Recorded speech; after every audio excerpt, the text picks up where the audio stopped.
Et bonjour, bonsoir chers auditeurs, bienvenue dans notre calendrier de l'Avent que nous avons décidé cette année de vous offrir pour cette période qui va précéder les fêtes et qui va nous mener tranquillement vers Noël. Je suis Falsiparum. Et moi, Bloody Nurse.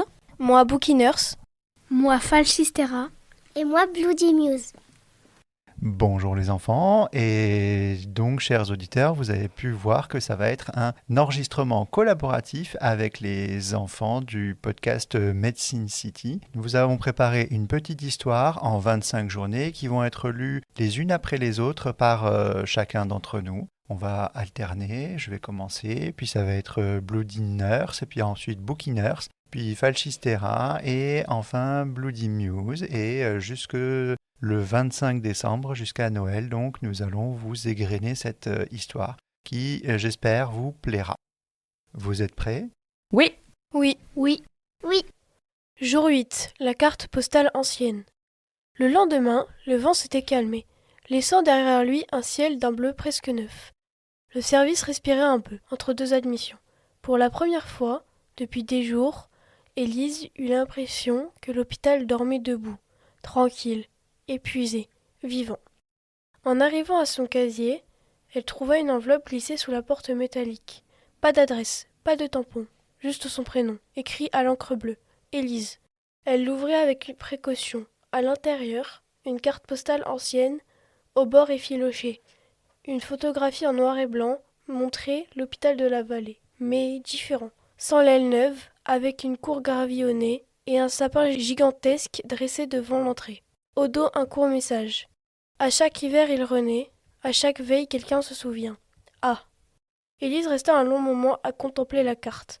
Elle datait des années 1950. Le cachet postal portait la mention Haute-Savoie, décembre 1950. Elle sentit un frisson lui remonter les bras. Elle rejoignit Sophie au poste. Dis-moi, tu savais que l'hôpital existait déjà tel quel dans les années 50 ? Bien sûr, c'était un sanatorium à l'origine, pourquoi ? Élise lui tendit la carte. Sophie la prit, puis pâlit. Je connais cette photo. Elle est accrochée dans le couloir du rez-de-chaussée, à côté du local technique. Mais regarde bien. Les deux femmes se penchèrent sur l'image. Derrière les vitres du rez-de-chaussée, on distinguait une silhouette à peine visible.